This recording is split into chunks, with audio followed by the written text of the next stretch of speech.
এখন আছি আমরা মহেশখালী আদিনাথ মন্দিরের পাশে একটি পাহাড়ের উপরে। এই পাহাড়টি বুদ্ধ জাতির আওতায় ছিল। একটা বুদ্ধ জাতি আছে এখানে। ওই জাতিটিতে একটি বুদ্ধের প্রতিবিম্ব মূর্তি ছিল। এখন সেই প্রতিবিম্ব মূর্তিটি বিহারে নিয়ে গেছে। এখানে তেমন আর কোনো পূজারীরা এখানে আসে না।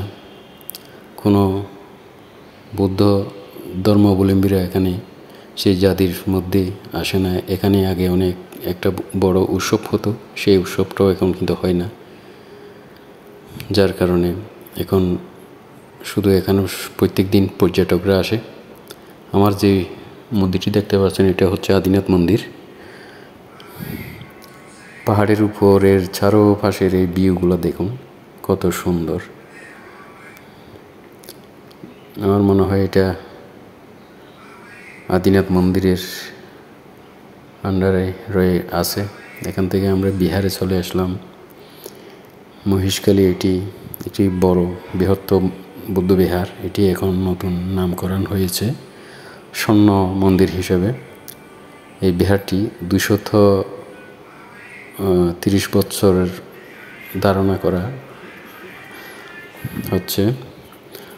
200 বছরের পুরানো এটি বিহারটি।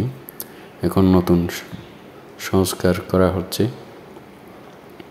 2007 সাল থেকে এই সংস্কারের কাজগুলো চলতেছে। বিহারের এরিয়া অনেক বড়। চারপাশে অনেকগুলো মন্দির রয়েছে, যা এখনও কাজ চলমান। বিহারের এক পাশে দেখতে পাবেন উপগুপ্ত বান্তের আসন, বান্তের চৈত্য এখানে করা হয়েছে। একটা হাউজের উপর দিয়ে একটি চৈত্য নির্মাণ করা হচ্ছে। চারপাশের এরিয়াগুলো খুব সুন্দর। এই কাজগুলো করা হচ্ছে স্টিলের ফ্রেম দিয়ে। সবচেয়ে সুন্দর হয় সিমেন্ট বালি দিয়ে করলে কিন্তু কারুকার্যগুলো সুন্দর হয়।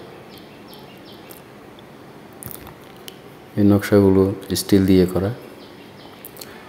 উপগুপ্ত বান্তের চৈত্য বিহারের এক পাশে।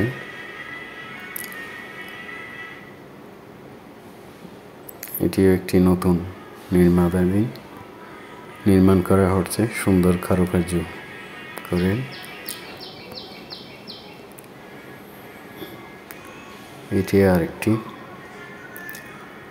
এটি নতুন, এখনো কাজ চলমান, সম্পূর্ণ করা হয়নি। চারপাশে কিন্তু মন্দির আছে।